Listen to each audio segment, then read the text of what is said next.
Hello everyone, एक बार फिर से आपका स्वागत है आपके अपने चैनल स्टडी नोट्स पर। फ्रेंड्स, आज हम सीटेट सितंबर 2016 का जो ईवीएस के 30 क्वेश्चंस हैं उनको डिस्कस करेंगे और सिर्फ आंसर की के साथ नहीं बल्कि विद एक्सप्लेनेशन के साथ हर क्वेश्चन को डिस्कस करेंगे।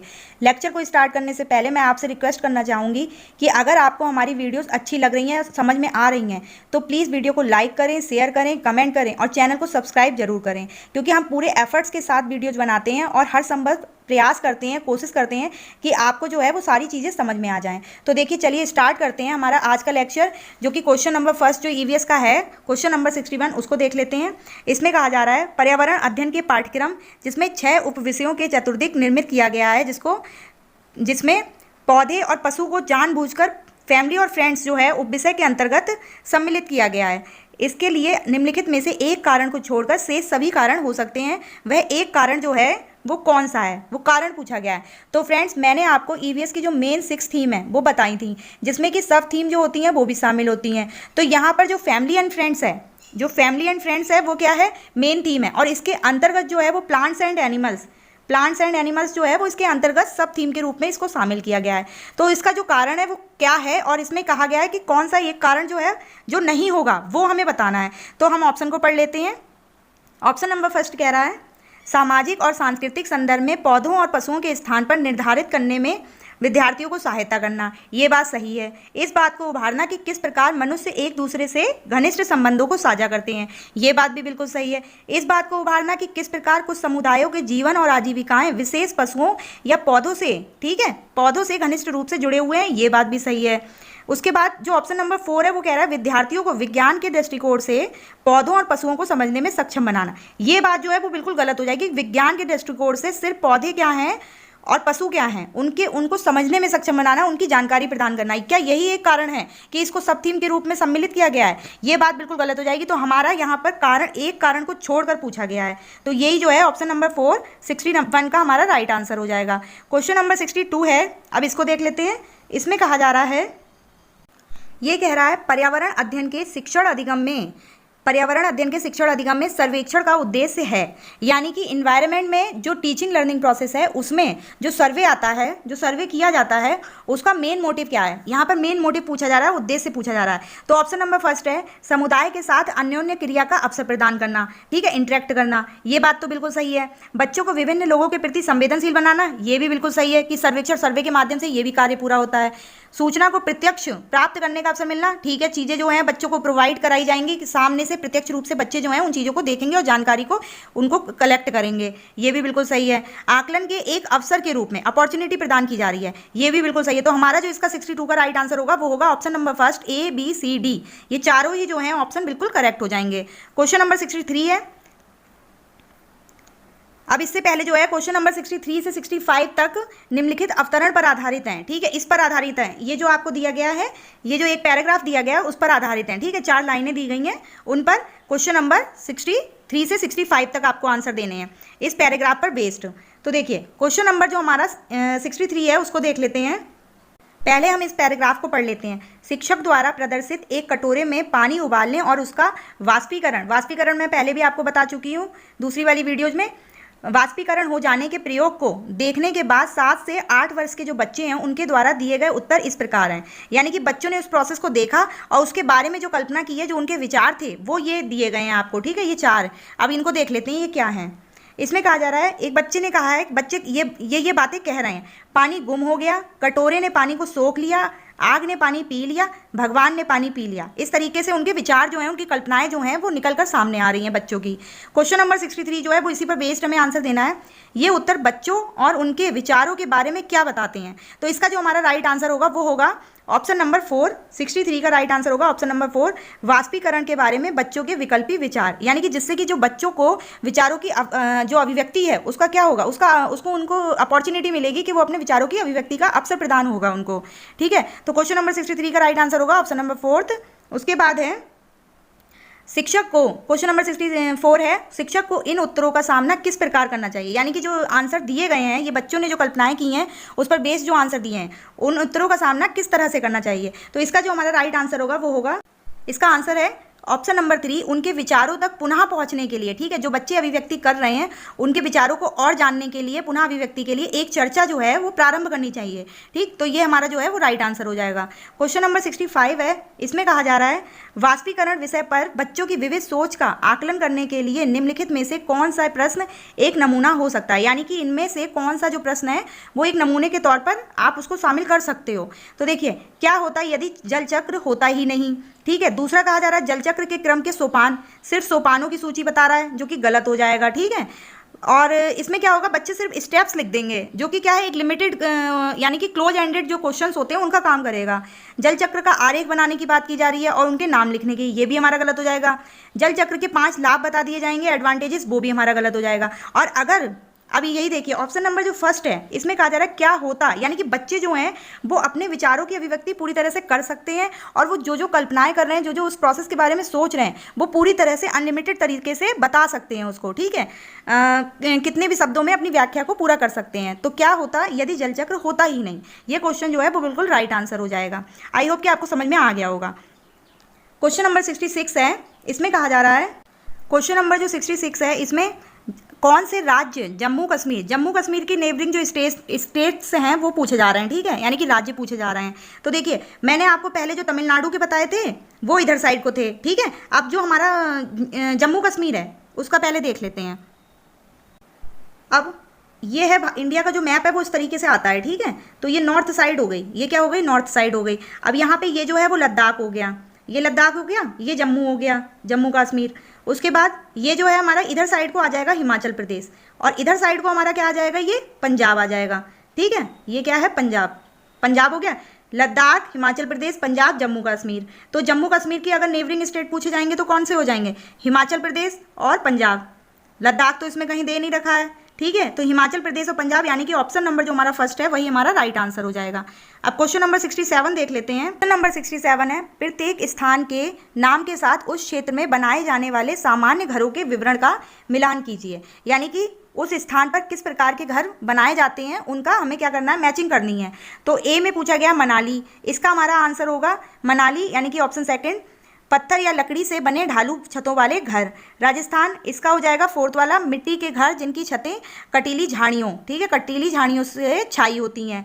सी में होगा बैम्बू पिलर, जो कि हम पहले भी पढ़ चुके हैं, बांस के खंभों पर बने ऊंचे उठे हुए घर।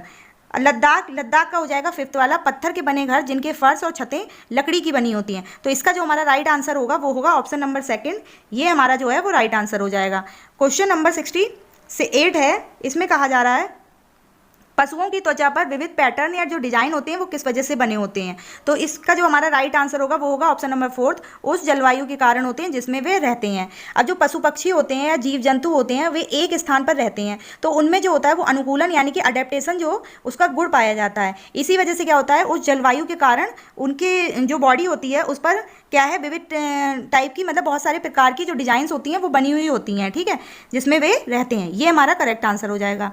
क्वेश्चन नंबर 69 है, इसमें कहा जा रहा है जो व्यक्ति जंगल में कम से कम 25 वर्षों से रह रहे हैं उनका उस जंगल भूमि पर और उसमें पैदा होने वाली वस्तुओं पर अधिकार है। यह जनादेश किसके द्वारा दिया गया है। तो इसका जो राइट आंसर होगा वो होगा ऑप्शन नंबर सेकंड, जंगल अधिकार अधिनियम 2007 के अनुसार ये जो है ये प्रावधान किया गया है। तो यही हमारा राइट आंसर हो जाएगा। क्वेश्चन नंबर 70 है, निम्नलिखित में से मच्छरों द्वारा फैलने वाले रोगों का समुच्चय यानी कि जो जोड़ा है पूरा सेट जो है वो क्या होगा। तो इसका जो हमारा राइट आंसर होगा वो होगा option number third, dengue, malaria, chikungunya, ये जो है हमारा राइट आंसर होगा। बाकी इसमें एड्स दिया गया है, इसमें भी एड्स दिया गया, ये नहीं होंगे, ठीक है। इसका right answer option number third हो जाएगा। क्वेश्चन नंबर 71 है, इसमें कहा जा रहा है जो नेपेंथीज पौधा है उसके बारे में। अब इसमें कहा गया है ये भारत में नहीं पाया जाता है, मेढकों, कीड़े मकोड़ों और चूहों को चालाकी से फंसाकर खा जाता है। यही इसका राइट आंसर हो जाएगा कि यह मेढकों, कीड़े मकोड़ों और चूहों को चालाकी से फंसाकर खा लेता है। अब इसमें जो ऑप्शन नंबर सेकंड है इसमें कह रहा है ये ध्वनियाँ निकालता है, जो कि हमने पहले भी बात की थी, ये भी गलत हो जाएगा, ठीक है। और इसका जो मुंह है वो छोटी छोटी कंटियों से ढका हुआ होता है, ये भी गलत हो जाएगा। इसका राइट आंसर होगा ऑप्शन नंबर सेकंड वाला। क्वेश्चन नंबर 72 है, इसमें कहा जा रहा है नीचे दिए गए जो खाद्य पदार्थ हैं उनके समुच्चय यानी कि ऐसा सेट हमें बनाना है जिसमें कि आयरन पाया जाता है, ठीक है। तो ये क्वेश्चन पहले भी रिपीट हो चुका है। इसका आंसर जो होगा वो होगा आंवला, पालक, गुड़। इसमें जो है वो अधिक मात्रा में आयरन की मात्रा जो है वो पाई जाती है। क्वेश्चन नंबर 73 है, हमारे देश के लगभग सभी भागों में मिर्च का उपयोग भोजन पकाने में किया जाता है। तो सीधा सीधा समझ लीजिए कि जो मिर्च है वो कहाँ से आई है। मिर्च को लाने वाले जो भारत में जो व्यवसायी थे वो कौन थे? तो ये जो मिर्च आई थी वो दक्षिण अमेरिका से आई थी। 16वीं शताब्दी में जो पुर्तगाली थे वो इसको लेकर आए थे। ठीक है, तो सबसे पहले जो मिर्च थी वो मैक्सिको, जो कि मतलब एक देश है, तो वहाँ पर क्या था, वहाँ पर उगाई गई थी। तो ये जो थी वो दक्षिण अमेरिका हमारा इसका राइट आंसर हो जाएगा। क्वेश्चन नंबर 74 है, निम्नलिखित में से कौन सा पक्षी कैक्टस पौधे के कांटों के बीच अपना घोंसला बनाता है? तो इसका जो राइट आंसर होगा वो होगा फाख्ता। ये जो है वो कैक्टस पौधे के कांटों के बीच में अपना घोंसला बनाती है। ठीक है, ये हमारा राइट आंसर हो जाएगा। क्वेश्चन नंबर 75 है, किसी पशु के विषय में नीचे दिए गए विवरण को पढ़िए और उस पशु को पहचानिए। ये बात की जा रही है। यह भालू जैसा दिखता है परंतु भालू नहीं है। यह दिन के लगभग 17 घंटे वृक्षों की शाखाओं से उल्टे लटक कर, ठीक है, वृक्षों की शाखाओं से उल्टे लटक कर सोता है। यह जिस वृक्ष पर रहता है उसी की पत्तियां खाता है। ठीक है, और यह लगभग 40 वर्षों तक जीवित रहता है। और ये जिस यानी कि इसके जो ये बात कही जा रही है उसका जो राइट आंसर होगा वो होगा स्लॉथ। ये जो है वो उल्टा लटक कर पेड़ पर जिस वृक्ष पर रहता है उसी की सारी पत्तियां खा लेता है, और जब उस पेड़ की सारी पत्तियों को खा लेता है तो ये दूसरे पेड़ पर, मतलब इसी प्रोसेस को दोबारा करता है। ठीक है, दूसरे पेड़ पर चला जाता है। तो इसका जो राइट आंसर होगा, ये बहुत ही आलसी टाइप का जो जानवर है वो पशु होता है। ठीक है, तो इसका राइट आंसर स्लॉथ हो जाएगा। उसके बाद क्वेश्चन नंबर 76 है, इसमें कहा जा रहा है नीचे दिए गए जीवों के समूह में से किनकी दृष्टि श्रेष्ठ होती है? जो दृष्टि है वो श्रेष्ठ होती है, अच्छी होती है। वे मनुष्यों की तुलना में 4 गुनी अधिक दूरी की वस्तुओं को देख सकते हैं। तो इसका जो हमारा राइट आंसर होगा वो होगा चील, गरुड़ और गिद्ध। इनकी जो रोशनी होती है, इनकी जो दृष्टि होती है वो बहुत ही तीव्र होती है, बहुत ही तेज होती है।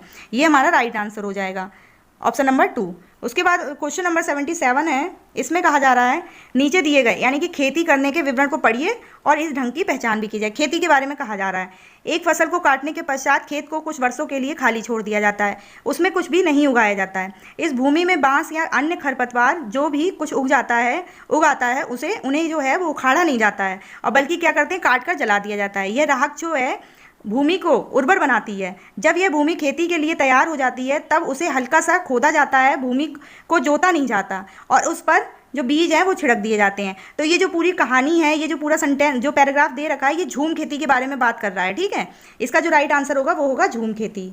झूम खेती एक प्रकार की स्थानांतरित कृषि होती है जो कि जो पर्वतीय क्षेत्र हैं उनमें की जाती है। तो इसका राइट आंसर झूम खेती हो जाएगा। उसके बाद क्वेश्चन नंबर 78 है, इसमें कहा जा रहा है जब कोई सपेरा अपने वाद्य यंत्र बीन को बजाता है तो सांप उसकी जो ध्वनि होती है उस पर ध्वनि पर अपने सिर को इधर उधर घुमाता है। आपके विचार से जो सांप है वो वाद्य यंत्र के प्रति अनुक्रिया कैसे कर रहा है? तो इसका जो हमारा राइट आंसर होगा वो होगा ऑप्शन नंबर 4, उस वाद्य यंत्र द्वारा उत्पन्न जो कंपन है उसके प्रति अनुक्रिया कर रहा है। ठीक है, ये हमारा राइट आंसर हो जाएगा।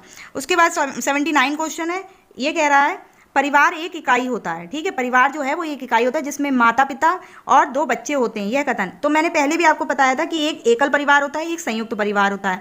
तो इसमें कहा जा रहा है कि ये जो कथन है वो बिल्कुल सही है क्या, ये गलत है, क्या कहा जा रहा है इसके बारे में? तो देखिए, इसका जो ऑप्शन नंबर 1 है वो हमारा राइट आंसर हो जाएगा कि ये सही नहीं है, क्योंकि जो परिवार होते हैं वो कई प्रकार के होते हैं तथा परिवार का केवल एक ही प्रकार में वर्गीकरण जो है वो नहीं किया जा सकता है। तो ये जो है वो हमारा राइट आंसर हो जाएगा, क्योंकि परिवार जो है वो एकल परिवार भी होते हैं और संयुक्त परिवार भी होते हैं। Option number 1 is the right answer. Question number 80 है, क्वेश्चन बहुत ज़्यादा लॉन्ग हो जाते हैं और बहुत ज़्यादा टाइम पीरियड लग जाता है, इसलिए वीडियो लंबा हो जाता है।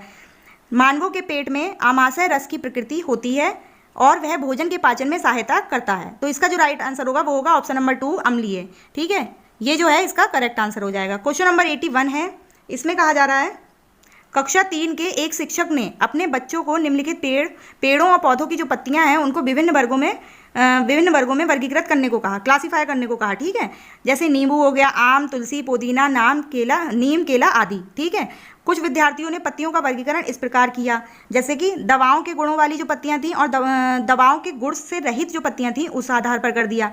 और कुछ विद्यार्थी जो थे उन्होंने बड़ी पत्तियां और छोटी पत्तियां इसके आधार पर किया। शिक्षक ने समूह जो बनाए थे ए को सही माना और जो बी था उसको क्या कहा है, गलत कहा है। यानी कि जो दवाओं के गुणों वाली पत्तियां और दवाओं के गुण से रहित पत्तियां थी उसको क्या किया, शिक्षक ने सही मान लिया। बाकी जो बी में जिन्होंने क्लासीफाई किया था क्लासिफिकेशन, उनको गलत कहा है। निम्नलिखित कथनों में से कौन सा कथन अधिगम और आकलन के प्रति शिक्षक के जो दृष्टिकोण है उसको प्रतिबिंबित करता है? इनमें से कौन सा कथन सही होगा? तो देखिए, इसका जो हमारा राइट आंसर होगा वो होगा ऑप्शन नंबर 3 ये हमारा राइट आंसर हो जाएगा। वर्गीकरण का जो काम है बहुत ही विशिष्ट और स्तरीकृत यानी कि लेवल्स में होता है तथा इसका जो है वो सही उत्तर एक ही सही उत्तर होता है। ये हमारा जो है वो करेक्ट आंसर हो जाएगा ऑप्शन नंबर 3। क्वेश्चन नंबर 82 है, ये कह रहा है पर्यावरण अध्ययन की अपनी कक्षा में समूह यानी कि ग्रुप में जो एक्टिविटी कराई जाती है उसका निर्माण करते हुए आप निम्नलिखित ये जो विचार दिए गए हैं उनमें से किसका ध्यान जो है वो आप रखेंगे अगर आप ग्रुप में कोई एक्टिविटी करा रहे हो। ठीक है, ए कह रहा है बच्चों की रुचियों का ध्यान हो, ठीक है, कि बच्चे जो हैं उनकी जो रुचि है उसका ध्यान रखें कि ताकि जो बच्चे हैं उनका एक्टिविटी में क्या है इंटरेस्ट बना रहे, ये सही बात है। लड़कों और लड़कियों को समान रूप से रुचिकर लगे, यहाँ पर लड़के और लड़कियों को मतलब एक जेंडर स्टीरियोटाइप टाइप की बात की जा रही है जो कि मतलब हम नहीं करेंगे। ठीक है, तो क्योंकि हम क्या करते हैं दोनों को समान रूप से एक्टिविटी में इन्वॉल्व करेंगे, लड़के और लड़की दोनों को। ठीक, उसके बाद कह रहा है इसमें मूल्यवान सामग्री लगी हो, यानी कि मूल्यवान सामग्री लगी हो, ये वाला जो है वो गलत हो जाएगा। सभी धार्मिक और सांस्कृतिक पृष्ठभूमि वाले जो बच्चे हैं उनको भी रुचिकर लगे, ये भी बात बिल्कुल सही है, चाहे वो किसी भी क्षेत्र से किसी भी पृष्ठभूमि के हों तो एक्टिविटी। तो इसका जो हमारा राइट आंसर हो जाएगा वो होगा option number first A B D, क्योंकि यहाँ पर भी ये समानता की बात कर रहा है, ये भी बिल्कुल सही बात कर रहा है और ये जो बी वाला है वो भी बिल्कुल सही बात कर रहा है। ठीक, तो इसका जो राइट आंसर हो जाएगा वो होगा ऑप्शन नंबर फर्स्ट। अब है क्वेश्चन नंबर 83 है, निम्नलिखित सभी कथन पर्यावरण अध्ययन में सामूहिक रूप से क्रियाकलापों में संलग्न शिक्षकों और विद्यार्थियों के पक्ष में तर्क प्रस्तुत करते हैं केवल एक कथन को छोड़कर। इनमें से एक सेंटेंस है जिसको छोड़कर जो है वो क्या है, ईवीएस में जो सामूहिक रूप से जो एक्टिविटी कराई जाती है उसमें शिक्षक और विद्यार्थी के पक्ष में बताया जा रहा है। तो इसका जो राइट आंसर होगा वो होगा हमारा ऑप्शन नंबर 3 वाला, ये जो है हमारा राइट आंसर हो जाएगा क्योंकि ये कह रहे हैं एक कथन को छोड़कर बता रहे हैं। अब ऑप्शन नंबर फर्स्ट कह रहा है बच्चे दूसरों से जो बातचीत करते हैं, जो तर्क वितर्क करते हैं उसकी बात कर रहा है। तो तर्क वितर्क से क्या होता है, बच्चे को बोलने का अवसर मिलता है और वह चीज़ों को अच्छी तरह से मतलब सीखता है, तो ये तो हमारा सही ऑप्शन हो जाएगा। उसके बाद दूसरा कह रहा है कि समूह क्रियाकलापों की वजह से यानी कि ग्रुप में जो एक्टिविटी कराई जाती है उसकी वजह से बच्चे अंक उपलब्धि में भी अच्छा सुधार प्रदर्शित करते हैं क्योंकि उससे कुछ ना कुछ बच्चों को सीखने को मिलता है, तो उनके मार्क्स भी वो अच्छे गेन करते हैं। उसके बाद जो थर्ड वाला कह रहा है वो कह रहा है बच्चे परस्पर सामंजस्य और सहयोग करना ये भी सीखते हैं, ये भी बिल्कुल सही है। लेकिन अगर यहाँ पर क्या बात की जा रही है, एक तो ईवीएस की बात की जा रही है जो कि क्लास 5th तक पढ़ाई जाती है। ठीक है, यहाँ पर प्राणों का जो एडल्ट्स हैं उनका कोई रोल नहीं होगा, इसलिए यही आंसर जो है वो हमारा बन जाएगा क्योंकि ये गलत है। ठीक है, उसके बाद है 84, समूह कार्य से पर्यावरण अध्ययन कर रहे बच्चों की सामाजिक व्यक्तिक जो विशेषताएं हैं उनके आकलन के लिए निम्नलिखित में से कौन सा जो उपकरण है, जो टूल है वो क्या सर्वाधिक उपयुक्त होगा। तो देखिए, कागज पेंसिल परीक्षण, मौखिक प्रश्न, निर्धारण मापनियाँ, दत्तकार। तो इनमें से ये जो कागज पेंसिल हो गया और जो निर्धारण मापनी है, जो दत्तकार है, ये क्या है रिटन वर्क के अंतर्गत आ जाएंगी। ठीक है, लेकिन जो मौखिक प्रश्न है उसमें क्या होगा, इसके माध्यम से बच्चा जो है वो खुद को प्रेजेंट करेगा, यानी कि क्या है वो खुद को दूसरों के सामने उसको बोलने का अवसर मिलेगा। ठीक है, अपने विचारों की अभिव्यक्ति करेगा इसके माध्यम से, तो यही जो है हमारा राइट आंसर हो जाएगा मौखिक प्रश्न। क्वेश्चन नंबर 85 है, नीचे पौधों के बारे में बच्चों के कुछ सहजानुभूत विचार दिए गए हैं। ठीक है, यानी कि कुछ जो बच्चों के थॉट्स हैं वो दिए गए हैं, इनमें से कौन सा विचार जो है वो वैज्ञानिक दृष्टि से ठीक है। तो इसका जो हमारा राइट आंसर होगा वो होगा कुछ जो सब्जियां होती हैं, कुछ सब्जियां फल होती हैं, ये हमारा जो है वो राइट आंसर हो जाएगा। क्वेश्चन नंबर 86 है, कक्षा 4 की एक शिक्षिका ने अपने विद्यार्थियों से कहा कुछ वयोवृद्ध लोगों से यह पूछिए कि जब वे जवान थे तो क्या उन्होंने कुछ ऐसे पौधे देखे थे जो आजकल दिखाई नहीं देते हैं। यानी कि बच्चे जो हैं उनसे कहा जा रहा है पूछने के लिए कि वो अपने दादी बाबा, नाना नानी, ये जो बुजुर्ग जो व्यक्ति हैं उनसे ये बात पूछें जब वो जवान थे तो क्या उन्होंने ऐसे वृक्ष देखे थे जो आजकल नहीं दिखाई देते उनको। तो उपर्युक्त प्रश्न के पूछे जाने पर निम्नलिखित में से किस कौशल के आकलन की संभावना नहीं है। तो इसमें देखिए, इसमें जो एक्सपेरिमेंट है वो बिल्कुल राइट आंसर हो जाएगा क्योंकि अगर प्रश्न पूछा जा रहा है तो प्रश्न पूछना यानी कि क्वेश्चनिंग की जा रही है और उसका आंसर मिल रहा है, तो विचारों की अभिव्यक्ति भी हो रही है, चर्चा ये भी आपस में की जा रही है। लेकिन जो एक्सपेरिमेंट है ये किसी भी तरीके का नहीं हो रहा है, तो ये जो है हमारा गलत हो जाएगा, यही इसका राइट आंसर होगा। क्वेश्चन नंबर 87 है, एक शिक्षक प्रत्येक बच्चे को अपने घरों की रद्दी सामग्री यानी कि जो वेस्ट मटेरियल है, रद्दी सामग्री से कुछ उपयोगी वस्तु बनाने को कह रहा है। ठीक है, यानी कि क्रिएटिविटी का काम किया जा रहा है। शिक्षक का जो शैक्षिक अभिप्राय है वो नहीं है, इनमें से कौन सा नहीं है। कक्षा के जो श्रेष्ठ विद्यार्थी हैं उसके बारे में निर्णय करना, बच्चों में क्रिएटिविटी जो कि मैंने अभी बताया था सृजनशीलता का विकास करना, ये तो सही बात है। बच्चों को पुनश्चक्रण यानी कि पुनः प्रयोग और रूपांतरण का समझाना कि बच्चे जो हैं वो किस तरीके से उन चीज़ों को यूटिलाइज करें। ठीक है, उसके बाद है कूड़े से बनी श्रेष्ठ वस्तुओं की प्रदर्शनी जो है उसका आयोजन करना। तो यहाँ पर बच्चा जो है, टीचर जो है उसका अभिप्राय ये नहीं होगा कि वो इस एक्टिविटी का जो यूज है वो इस वजह से कर रहा है कि उसे ये पता चले क्लास में होशियार बच्चा कौन है। वो बस इस क्रिएटिविटी का जो यूज है वो इसलिए कर रहा है ताकि बच्चे नई नई चीज़ों को जानने का प्रयास करें, नई नई चीज़ों को सोचें, ठीक है। उनके क्रिएटिव माइंड को वो पहचानना चाह रहा है कि वो क्या कर सकते हैं। उसके बाद है क्वेश्चन नंबर 88 है, इसमें कह रहा है निम्नलिखित प्रश्नों को पढ़िए, मैंने क्रियाकलाप की योजना कितनी अच्छी बनाई, ये प्रश्न है। उसके बाद कह रहा है मैंने योजना का अनुसरण कितना अच्छा किया, मेरी शक्तियाँ क्या थी, मुझे सचमुच कठिन क्या लगा। ये 4 तरीके के आपको प्रश्न दिए गए। ऊपर दिए गए 4 प्रकार के प्रश्नों के उत्तरों से होगा क्या होगा, ये जो प्रश्न दिए गए उनसे क्या होगा, शिक्षक द्वारा समग्र आकलन होगा, या बच्चों का ही सिर्फ जो उनका सेल्फ असेसमेंट है वही होगा, या शिक्षकों का होगा, या फिर बच्चे और शिक्षक दोनों का स्व आकलन होगा। तो इसका जो हमारा राइट आंसर होगा वो होगा, इस टाइप के जो क्वेश्चंस हैं उससे टीचर और स्टूडेंट यानी कि चिल्ड्रन एंड टीचर दोनों का ही क्या है, सेल्फ असेसमेंट होगा। उसके बाद क्वेश्चन नंबर 89 है, इसमें कह रहा है पर्यावरण अध्ययन की पाठ्य पुस्तक में प्रयुक्त भाषा तकनीकी और औपचारिक होनी चाहिए, बच्चे की दिन प्रतिदिन की भाषा से संबद्ध होनी चाहिए। यही इसका राइट आंसर है कि ऐसी भाषा का यूज किया जाए, यानी कि ऐसी भाषा को इन्वॉल्व किया जाए जो टेक्स्ट बुक्स हैं, कि बच्चे की जो दिन प्रतिदिन की जो उसकी डेली लैंग्वेज है उससे रिलेटेड हो, ताकि बच्चे को अच्छी तरह से समझ में आ जाए, वो किसी भी चीज़ को अच्छी तरह से समझ सके। ये इसका राइट आंसर हो जाएगा। क्वेश्चन नंबर 90 जो हमारा लास्ट क्वेश्चन है, एक शिक्षक अपने विद्यार्थियों को विभिन्न पशुओं के चित्र देता है और उन पशुओं पर रंग भरने को कहता है, ठीक है। चित्र दे दिए और उन पर रंग भरने को कहा जा रहा है जो हमारे घरों में नहीं रहते हैं। इस क्रियाकलाप का उद्देश्य है, इसका मेन उद्देश्य जो है, ऑब्जेक्टिव क्या है, सृजनात्मकता का विकास करना, अवलोकन का विकास करना, वर्गीकरण कौशल का विकास करना, या डाटा संग्रह।